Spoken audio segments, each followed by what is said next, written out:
Well, I got the overheating problem fixed. Mistake on me. For some reason, I put the thermostat in backwards. I cannot figure out this popping.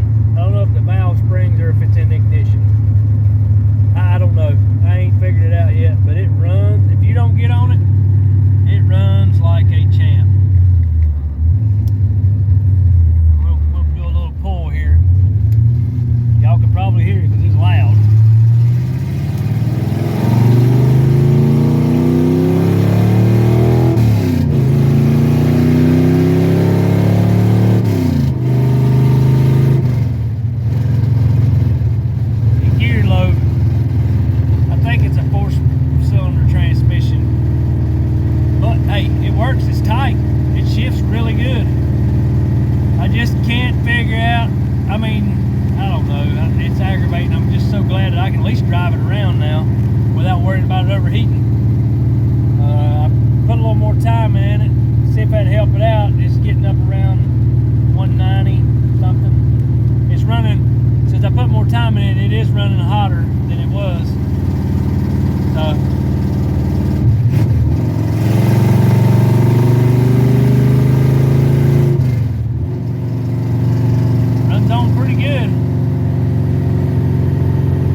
Welcome back. Hey, we have some good news. We've got the interior. Me and Rick, right back there, we worked our tails off last night, Friday night. I finally took the weekend off, got some parts in, and we have figured out the issue with the car. I'm gonna hand that to Tony. Thank you, Tony, for the help. Just kept picking at it, and a few ideas from another person I think helped out. We've done 2 changes at one time, so I don't really know. We messed with the carburetor. I think did help it. The thing responsive, part throttle. It's got a lot of power.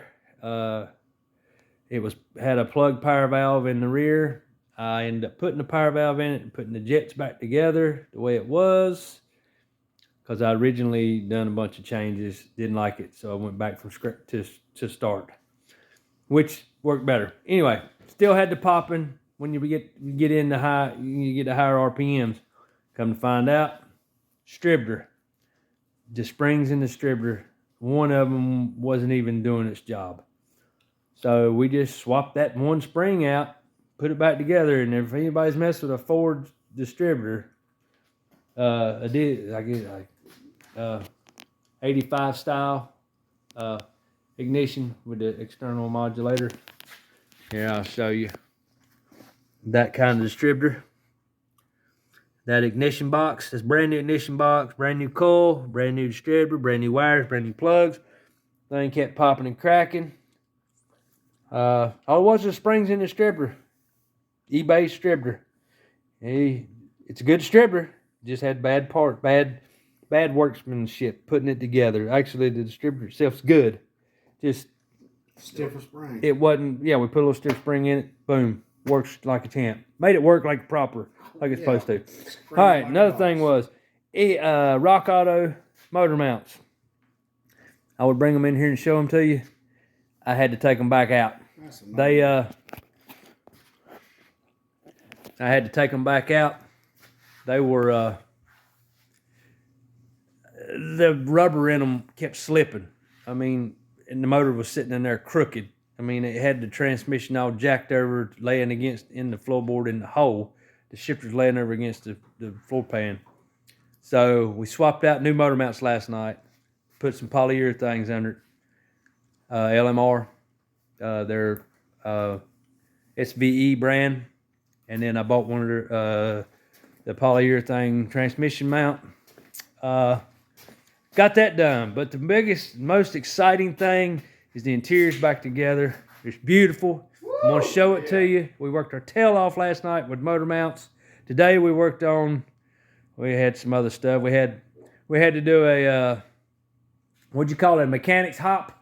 Yeah, we had to go, brother-in-law's serpentine belt, idle the pulley, went all the crap in a parking lot, and we went and done it all in the parking lot.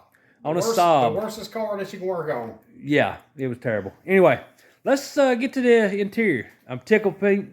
Farrell's Up poster. Greasy Corner is in Moxville, North Carolina. I don't know, or that may be Coolamy, North Carolina. I don't know, I'm not sure. I'm going to say Moxville. Awesome job. Awesome. He's on 801, right at the Greasy Corner, stoplight, blah, blah, blah. Awesome guy. He's done every bit of my interior work. I'm going to show you. All right, here we go. New boot. New shifter. I mean, it's not exactly what I wanted to do, but it worked out. And you can push the seat up just enough. My wife can push it up just enough to drive it. New gauges, everything works. And here is the headliner. New visors.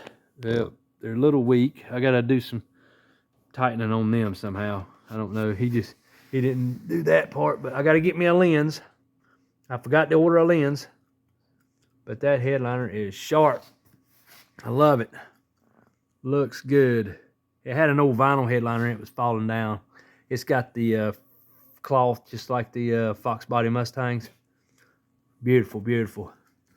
Now we got to do some detailing, clean everything up. Got a few little dirt spots here and there where we've been working on the interior of the car. But that's it. Well, last night was a very, very productive night. Very productive. Yeah. I mean, we got the carpet back in, we got the trim all back in, we got everything tucked in, we got everything bolted down, we got the seats back in, the dash back in, we got the motor mount headliner in, we got the motor mounts, the new motor mounts in, we got the transmission mount in today, and we also cut for the shifter in the carpet, which that took a little time. Yeah. The boot come in today. We got that in. Got that in. Love it. And it's awesome. Love it. Love it. All right. The car now needs exhaust, and then probably start working on getting AC going.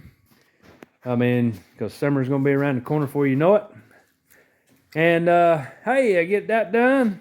2 wires. I may get Froggy, and all I'm going to do is blend these spots in because the paint is really good on it. So that's the next thing to detail. I haven't been able to clean it up, but you can see it's got the mold, grease prints and stuff like that. It's got the mold comes on it, just like, you know, how old paint does. So you can see the shine in the paint. It just got mold. Needs polishing, cleaned up. Get done with it. Yeah. She's gonna be. Yeah. All right. So. Gonna be shining. All right, that's it for the build with the Zephyr. I hope this helps people with a few situations I run into.